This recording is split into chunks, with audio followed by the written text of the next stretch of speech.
Coffee mix எப்படி பண்ணுறதுன்னு பார்க்கலாம் வாங்க. இப்போ இந்த சுக்கு மல்லி காஃபி மிக்ஸ் வந்து கடையில் கிடைக்குது. இதை நீங்கள் போய் கடையில் வாங்க வேண்டியதில்லை, வீட்டில் இருக்கிற பொருட்களை வச்சு நீங்களே பண்ணிடலாம். அது எப்படின்னு பார்க்கலாம்.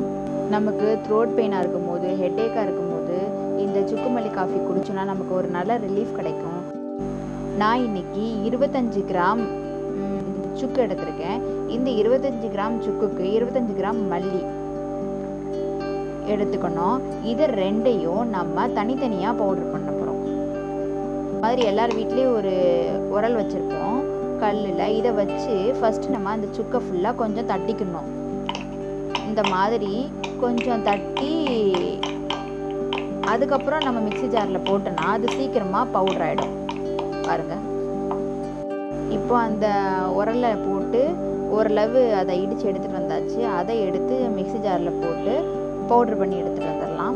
பாருங்கள், இது எவ்வளோ நல்ல பவுடர் ஆகிருக்குன்னு. இது தாங்க ட்ரை ஜிஞ்சர் பவுடர், சுக்கு பொடி. இதை நம்ம வந்து கண்டிப்பாக ஒரு கண்ணாடி பாட்டில் தாங்க ஸ்டோர் பண்ணணும்.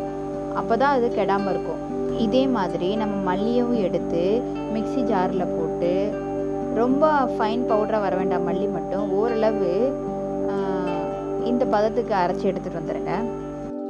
இந்த மல்லி பவுடரையும் நம்ம வந்து கண்ணாடி பாட்டில் தாங்க ஸ்டோர் பண்ணணும். இந்த 25 கிராம் சுக்கு பொடியையும் இந்த 25 கிராம் மல்லி பொடியும் நீங்கள் ரெண்டையும் ஒன்றா கலந்தே ஸ்டோர் பண்ணிக்கலாம். நான் இப்போது தனித்தனியாக எடுத்து வச்சுருக்கேன். ஏன்னா எனக்கு இந்த கொழுக்கட்டை அந்த மாதிரி ஐட்டம் பண்ணும்போது சுக்கு பொடி தேவைப்படும். ஸோ அதனால் சுக்கு பவுடர் தனியாகவும் இந்த மல்லி பவுடர் தனியாகவும் வச்சுக்குவேன். காஃபி போடும்போது இதை எடுத்து நான் போட்டுக்குவேன். இவ்வளோ தாங்க.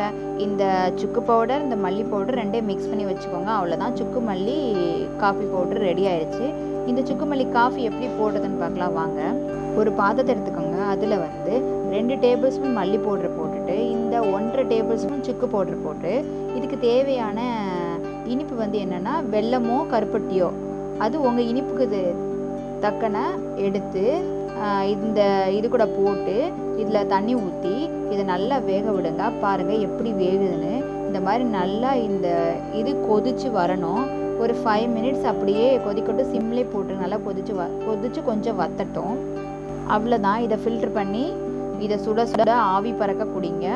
இது அவ்வளோ சூப்பராக இருக்கும். இது உடம்புக்கு ரொம்ப நல்லது. நீங்களும் உங்கள் வீட்டில் இந்த மாதிரி சுக்கு மல்லி காஃபி பவுடரை கடையில் வாங்காமல் வீட்டிலே செஞ்சு ஸ்டோர் பண்ணி எடுத்து வச்சுக்கோங்க. இந்த சுக்கு மல்லி காஃபி வந்து நமக்கு ஏதாவது நம்ம சாப்பிட்டு நமக்கு டைஜஸ்ட் ஆகாமல் இருந்ததுன்னா இது குடிச்சோன்னா சீக்கிரமாக டைஜஸ்ட் பண்ணி விட்டுரும். இந்த வீடியோ உங்களுக்கு பிடிச்சிருந்ததுன்னா இதே மாதிரி உங்கள் வீட்டில் நீங்களும் ட்ரை பண்ணி பார்த்துட்டு அது எப்படி இருந்ததுன்னு எங்களுக்கு கமெண்ட் பண்ணுங்கள். நெக்ஸ்ட் இன்னொரு வீடியோவில் பார்க்கலாம். Bye friends. நம்ம சேனலை மறக்காமல் சப்ஸ்கிரைப் பண்ணுங்கள்.